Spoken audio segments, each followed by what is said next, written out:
नमस्कार and welcome to all of you in Global Lookout. दोस्तों, हाल में ही एक बहुत ही ज्यादा अच्छी न्यूज आई है। एज अ इंडियन आप लोग ये जो न्यूज है ये सुन के काफी ज्यादा प्राउड फील होगा। दरअसल हुआ क्या है कि रशिया के जो प्रेसिडेंट है व्लादिमीर पुतिन, इनने अभी हाल में ही एक समिट को, एक फोरम को ज्वाइन किया था, जहां पर इनने काफी तारीफ की है इंडिया के बारे में, हमारे प्राइम मिनिस्टर के बारे में और मेक इन इंडिया का जो इनिशिएटिव है उसके बारे में। दरअसल ये जो फोरम है इसको ऑर्गेनाइज किया गया था रशिया की एजेंसी फॉर स्ट्रेटेजिक इनिशिएटिव के द्वारा। और इससे आप लोग समझ सकते हो कि इस फोरम का क्या मकसद होगा, किस चीज से रिलेटेड ये फोरम होगा। और इस फोरम में ये जब अपनी स्पीच दे रहे होते हैं तब ये कहते हैं कि यहाँ पर पूरा इनका जो स्टेटमेंट है वो आप लोग देख सकते हो क्या क्या ये कहते हैं। ये कहते हैं कि नरेंद्र मोदी जो कि एक बहुत ही बड़े फ्रेंड है रशिया के, ये मोदी को बहुत बड़ा फ्रेंड बताते हैं रशिया के। उसके बाद ये कहते हैं कि इंडिया का जो मेक इन इंडिया का कैंपेन है ना, मेक इन इंडिया का जो इनिशिएटिव है, ये काफी ज्यादा इंप्रेसिव है और काफी इफेक्टिव रहा है कंट्री के लिए। काफी ज्यादा फायदा पहुंचाया है, इनका कहना है, इकोनॉमी को इंडिया की। और फिर ये कहते हैं कि इस तरीके की चीज जिससे फायदा मिल सकता है, जिससे फायदा मिलता है, इसको इमुलेट करना और खासकर से उस कंट्री द्वारा की गई चीज को इमुलेट करना जो कि बहुत अच्छी फ्रेंड और रशिया की कोई सिन नहीं है, यानी कि कोई पाप नहीं है। अब इस तरीके की चीज सोच के आप लोग खुद ही समझ सकते हो कि एज अ इंडियन हो सकता है आप लोग को भी काफी ज्यादा प्राउड जो है वो फील किया होगा कि इंडिया की कोई चीज, इंडिया की किसी चीज की तारीफ जो है वो इतना बड़ा वर्ल्ड का जो लीडर है वो कर रहा है और साथ ही साथ इसको कॉपी करने की भी बात करा अपने यहाँ, खासकर से तब जबकि ये जो इनिशिएटिव है ना, मेक इन इंडिया इनिशिएटिव, इसका अगर आप लोग देखो तो थोड़ा बहुत जो नुकसान है वो रशिया को भी होगा। क्यों रशिया को होगा? क्योंकि इंडिया जो है वो आप लोग को पता होगा कि अपने जो डिफेंस है उसके लिए ज्यादातर जो वेपन्स थे, ज्यादातर जो इक्विपमेंट्स वगैरह थे वो खरीदता था रशिया से। और मेक इन इंडिया इनिशिएटिव के अंदर डिफेंस के लिए भी जो इंपॉर्टेंस है वो दी गई है। डिफेंस भी एक जो सेक्टर है उसको रिकॉग्नाइज किया गया कि उसको भी हम लोग इम्प्रूव करना चाहते हैं, उसमें भी अपना जो प्रोडक्शन है उसको बढ़ाना चाहते हैं। तो जाहिर सी बात है जब इंडिया ये प्रोडक्शन अपना बढ़ाएगी तो रशिया से जो इम्पोर्ट करती थी उसमें कमी देखने को मिली होगी, जिसका नुकसान रशिया को होगा, मिलेगा। और उस नुकसान के बाद भी रशिया जो है इसकी तारीफ कर रहा है। और सिर्फ ऐसा नहीं है कि पुतिन जो है यही इसकी तारीफ कर रहे हैं, इससे पहले भी रशिया की एक आप लोग कह सकते हो कि Saint Petersburg International Economic Forum जो था उसके जो डायरेक्टर थे एलेक्सी वॉल्कोव, उनने भी इस चीज की तारीफ की थी। उनने भी इंडिया का जो मेक इन इंडिया इनिशिएटिव थी इसकी काफी ज्यादा तारीफ की थी और ये भी कहा था कि इसके अंदर रूम है इंडिया और रशिया के बीच में पार्टनरशिप करने का, साथ में मिलकर कोई चीज डेवलप या फिर प्रोडक्शन करने का। तो ये सब काफ़ी बड़ी बात है। और थोड़ा बहुत अगर हम लोग मेक इन इंडिया की बात करें ना, तो मेक इन इंडिया इनिशिएटिव आप लोग को पता होगा कि 2014 में इसको लॉन्च किया गया था। गवर्नमेंट ये चाहती थी कि जो भी प्रोडक्ट है ना, जो भी चीज़ें इंडिया में इस्तेमाल हो रहे हैं, चाहे यहाँ पर बेचे जा रहे हैं, उसमें इंडिया का जो कंटेंट है वो भी इंक्लूड हो, यानी कि इंडिया में जो प्रोडक्शन होता है वो बढ़े, इंडिया में जो वैल्यू एडिशन होता है वो बढ़े। इसीलिए गवर्नमेंट ने ये जो इनिशिएटिव था इसको लॉन्च किया था। इसमें 27 की इंडस्ट्री जो थी उसको आइडेंटिफाई किया था जो मैन्युफैक्चरिंग और सर्विस से रिलेटेड थी। इसमें गवर्नमेंट का कहना था कि जो प्रोक्योरमेंट है, यानी कि गवर्नमेंट जो सामान खरीदती है वो उन्हीं प्रोडक्ट को खरीदेगी जिसमें एटलीस्ट 50% जो कंपोनेंट है, 50% आप लोग कह सकते हो कि उसमें जो भी लगा है वो इंडिया से बिलोंग करता हो। 50% लोकल कंपोनेंट का उसमें इस्तेमाल किया गया हो प्रोडक्शन के लिए, उसके मैन्युफैक्चरिंग के लिए। चीज को इंडिया की जो गवर्नमेंट है वो प्रोक्योरमेंट में ज्यादा प्रेफरेंस देगी, ये गवर्नमेंट ने कहा था, ताकि जो लोकल कंट्रीब्यूशन है ना, लोकल आप लोग कह सकते हो कि इसमें वैल्यू एडिशन है वो बढ़े। तो 8 से 9 साल जो ये इनिशिएटिव है, जो ये कैंपेन है, इसको हुए हैं और 2014 में जैसे कि मैंने बताया ये लॉन्च किया गया था। और इसका जो फायदा ना वो अगर आप लोग देखो तो 2014 में जो टोटल एफडीआई आया था, यानी कि फॉरेन डायरेक्ट इन्वेस्टमेंट इंडिया में आया था, वो था अराउंड 36 बिलियन का। और यही फॉरेन डायरेक्ट इन्वेस्टमेंट अगर 2021 और 22 का साल जो है उसमें आप लोग देखो तो हो गया था $83.6 का, यानी ठीक डबल से भी ज्यादा का। उसके बाद वर्ल्ड बैंक की ease of doing business ranking जो है उसमें भी इंडिया की काफ़ी ज़्यादा इंप्रूवमेंट हुई थी। 2014 में ये रैंकिंग में इंडिया जो था वो 142वें नंबर पे था। 2022 में अगर आप लोग देखो तो इंडिया की जो रैंकिंग है वो है 63। प्लस ग्लोबल इनोवेशन इंडेक्स 2022 की जो रैंकिंग है उसमें अगर आप लोग देखो तो इंडिया की जो रैंकिंग थी वो 40 पहुंच गई है 132 कंट्री में टोटल। ये सब जो इम्प्रूवमेंट है ना, ये सब इन्हीं की वजह से हुए हैं कि मेक इन इंडिया के अंदर जो इंडिया की जो गवर्नमेंट है उसने कई स्कीम, कई इनिशिएटिव, कई आप लोग कह सकते हो कि प्रोग्राम जो है उनकी शुरुआत की है। कुछ प्रोग्राम जैसे कि मैं आप लोग को बता दूं वो है national single window clearance system, उसके अलावा गति शक्ति स्कीम जो है वो लाया गया था ताकि जो इंफ्रास्ट्रक्चर है वो डेवलप किया जा सके। फिर वन डिस्ट्रिक्ट वन प्रोडक्ट जो है ये भी एक स्कीम है, एक डिस्ट्रिक्ट से एक प्रोडक्ट जो है उसको गवर्नमेंट जो है वो फेमस करेगी, उसको बेचने की कोशिश करेगी, उसको प्रमोट करेगी। उसके अलावा टॉय इंडस्ट्री जो है उससे रिलेटेड भी काफ़ी ज़्यादा इंप्रूव किए गए, सेमीकंडक्टर इकोसिस्टम बनाने की बात की गई है। और इन सब चीज़ों का देखो काफ़ी ज़्यादा फायदा भी मिला है इंडिया का। यूएसए में हाल ही में मोदी जी जो है वो गए थे, इसमें सेमीकंडक्टर जो इंडस्ट्री है इसको लेके काफ़ी ज़्यादा जो डील है इंडियन कंपनीज और यूएसए की कंपनीज के बीच में साइन किया गया है, जिसके बाद ऐसा कहा जा रहा है कि इंडिया जो है वो सेमीकंडक्टर के प्रोडक्शन के मामले में एक हब बन जाएगा। तो इस तरीके की जो न्यूज़ है ना, इस तरीके की जो बातें ये लगातार बनी रह रही हैं। इस चीज़ से इंडिया को जो फ़ायदा है वो काफ़ी ज़्यादा हो रहा है, और सिर्फ अभी तक नहीं हुआ है, आने वाले टाइम में भी इसका जो फ़ायदा है वो होगा इंडिया को बहुत ज़्यादा। इस तरीके की बातें कही जा रही है।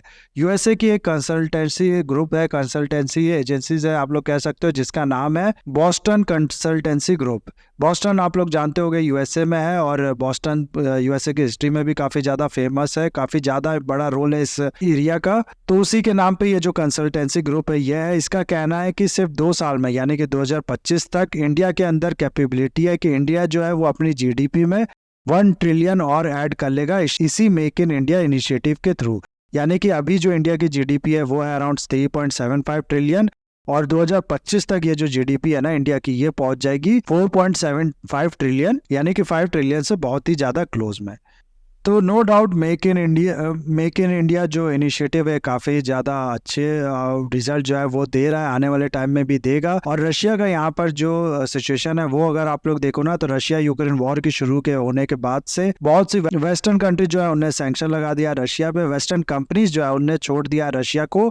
ऐसे में काफ़ी ज़्यादा वैक्यूम जो है इस चीज़ में वो क्रिएट हो गया रशिया में। बीच में काफ़ी ज़्यादा जो न्यूज़ है वो इस तरीके की आ रही थी कि रशिया के जो शॉपिंग मॉल्स हैं वो एक तरह से पूरा वीराना हो चुके हैं, वहाँ पर जितनी भी कंपनीज थी वो वहाँ से गायब हो चुकी हैं। इसीलिए आप लोग कह सकते हो कि खाली ढांचा जो है वो रह गया है वहाँ पर। इस तरीके की जो इमेजेस थी वो बीच में आती थी, जिसके बाद अब हुआ क्या है ना कि रशिया ने क्या किया है कि इन कंपनीज का, इन चीज़ों का जो वेस्टर्न कंट्रीज सर्व किया करती थी, वेस्टर्न कंपनीज यहाँ पर सर्व किया करती थी, उनका रीब्रांडिंग करना शुरू किया। यानी कि अपने से उसी तरीके का जो इनिशिएटिव है वो शुरू कर दिया, उसी तरीके की जो कंपनी है वो खड़ी करनी शुरू किया है रशिया ने। जैसे कि एग्जांपल के लिए मैं आप लोग को बता दूं, जब मैकडॉनल्ड्स रशिया को छोड़ के गया ना, तो रशिया ने मैकडॉनल्ड्स की तरह ही एक नया फास्ट फूड जो रेस्टोरेंट है वो शुरू कर दिया, जिसका नाम था वकुनो ए तोचका, जिसको अगर आप लोग इंग्लिश में देखो तो इसका मतलब होता है टेस्टी दैट्स इट। और इसका जो स्लोगन है ना वो कुछ इस तरीके से है, the name changes love stage. इससे आप लोग समझ रहे होगे कि क्या ये बताना चाह रहा है कि नाम बदल लिया है, लेकिन जो प्यार है, जो मोहब्बत है, जो सर्विंग की हम लोग के जो कैपेबिलिटी है ये सब वैसी ही है। उसके अलावा केएफसी का भी आप लोग कह सकते हो कि रीब्रांडिंग किया गया है रशिया में। केएफसी भी छोड़ के चला गया रशिया को इस वॉर के बाद, और एक रोस्टिक करके एक नया जो फूड चेन है, नया रेस्टोरेंट जो है वो शुरू किया गया है। ऐसे ही जारा की जगह मेगा नाम की एक कंपनी, फिर आइकिया जो फर्नीचर बेचा करती थी उसकी जगह पे स्वेड हाउस करके एक कंपनी खोली गई है। रशिया ने खुद से या फिर बाकी जो उसकी फ्रेंडली कंट्रीज है उनकी मदद से ये सब किया है, और इसी तरीके से और भी जो रीब्रांडिंग करने की कोशिश है वो की जा रही है रशिया की तरफ से। तो इसी चीज़ों को देखते हुए रशिया के जो लीडर्स हैं या रशिया के जो समझदार लोग हैं वो जब ये देख रहे हैं कि इंडिया ने इतने अच्छे से जो मेक इन इंडिया इनिशिएटिव है इसको लॉन्च किया है, इसका जो फ़ायदा है वो भी इंडिया को मिल रहा है, इंडिया जो है कम्प्लीटली आत्मनिर्भर जो है वो बनना चाह रहा है। और जबकि इंडिया को कोई ऐसी कंपल्सरी भी नहीं है, इंडिया को ऐसा नहीं है कि जो वेस्टर्न कंपनीज है वो कह रही है हम इंडिया में सर्व नहीं करेंगे, हम इंडिया को छोड़ के भाग जाएंगे, इंडिया की कोई ऐसी मजबूरी भी नहीं है। उसके बाद भी इंडिया अपने डेवलपमेंट के लिए, अपने आप को इम्प्रूव करने के लिए जो आत्मनिर्भर कैंपेन है या मेक इन इंडिया कैंपेन जो है वो लॉन्च करता है और इसको सक्सेसफुली इम्प्लीमेंट भी करता है।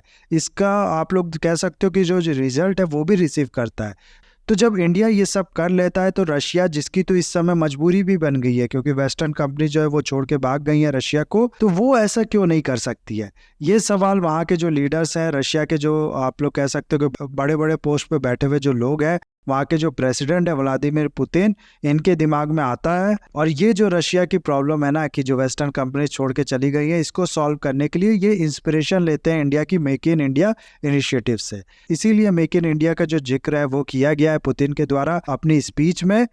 और ये आगे कहते भी हैं, पुतिन कहते हैं कि हमें यानी कि मॉस्को को हेल्प प्रोवाइड करनी पड़ेगी, हमारे जो प्रोड्यूसर्स हैं, हमारे जो लोग हैं जो ये प्रोडक्ट्स बनाते हैं उनको, ताकि वो जो इस प्रोडक्ट्स है इसको थोड़ा मॉडर्न लुक दे सके, इसको और कन्वीनियंट बना सके, इसको और जो प्रॉपर्टी है उसको बढ़ा सके।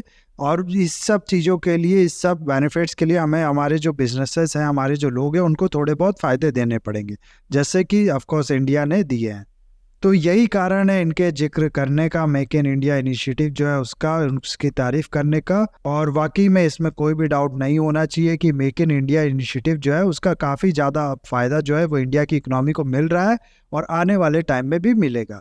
इसके अलावा अगर आप लोग देखो ना, तो कुछ जो लिमिटेशंस है, कुछ जो आप लोग कह सकते हो कि नेगेटिव साइड्स है मेक इन इंडिया इनिशिएटिव के, या फिर इंडिया की जो डेवलपमेंट में इसका कंट्रीब्यूशन है उसको जो रोके हुए हैं, वो अगर आप लोग देखो तो सबसे पहले तो उसमें कहा जाता है कि ये जो एफडीआई इंडिया में आ रहा है ये बढ़ तो रहा है, ठीक है, लेकिन इस एफडीआई में एक चीज ये बोली जाती है कि शेल कंपनीज द्वारा ये जो इन्वेस्टमेंट है वो इंडिया में किया जा रहा है। इसका मतलब यह है कि इंडिया से जो ब्लैक मनी है वो किसी भी द्वारा गवर्नमेंट से छुपा के बाहर ले जाया जा रहा है और फिर शेल कंपनीज द्वारा ये जो इन्वेस्टमेंट है ये इंडिया में किया जा रहा है। गवर्नमेंट से पैसा चुरा के फिर ये इन्वेस्टमेंट करना, इसका देखो उतना फायदा मैं कहूँगा कि मिलेगा नहीं। गवर्नमेंट का जो खजाना है उसमें उतना ज़्यादा जो इससे कंट्रीब्यूशन आना चाहिए वो आएगा नहीं। और इसके अलावा अगर आप लोग देखो ना, तो कहा यह जाता है कि इंडिया की जो इंडस्ट्रीज है, जो फैक्ट्रीज है, ये बहुत ज़्यादा इनएफेक्टिव है, बहुत ज़्यादा इनकी जो प्रोडक्टिविटी है वो कम है। दूसरा जो ये फैक्ट्रीज है ये बहुत छोटी छोटी फैक्ट्रीज है, जिसकी वजह से ज़्यादा रिस्क ये उठा नहीं सकती, ज़्यादा बड़ा प्रोडक्शन ये कुछ कर नहीं सकती। ये एक जो नेगेटिव साइड है ये बताया जाता है। इसके बाद ये कहा जाता है कि इंडिया के जो लेबर है, जो वर्कर है, वो बहुत ही ज़्यादा लेस इफेक्टिव है। चाइना और थाईलैंड के मुकाबले में अगर आप लोग देखो तो ऐसा कहा जाता है कि इंडिया के जो वर्कर्स है वो 4 टाइम्स से ज़्यादा से लेस इफेक्टिव है। फिर मॉडर्न इक्विपमेंट की कमी, सप्लाई चेन्स, ट्रांसपोर्टेशन, इंफ्रास्ट्रक्चर, इन सब की कमी भी बताई जाती है। रेट टैपिज्म और करप्शन जो है ये एक बड़ा इशू बताया जाता है। तो इस तरीके की बहुत सी चीज़ ना जो है वो कहा जाता है कि इंडिया की जो डेवलपमेंट है या फिर मेक इन इंडिया का जो कंट्रीब्यूशन इंडिया की इकोनॉमी को मिलना चाहिए उसको कम किए हुए हैं। तो इन सब में इम्प्रूवमेंट की अभी हाल में ज़रूरत है, इन सब में सुधार करने की ज़रूरत है। और यही चीज़ जो है वो इंडिया में जो ये इनिशिएटिव है इसका कंट्रीब्यूशन और ज़्यादा बढ़ाएगी हमारी इकोनॉमी में।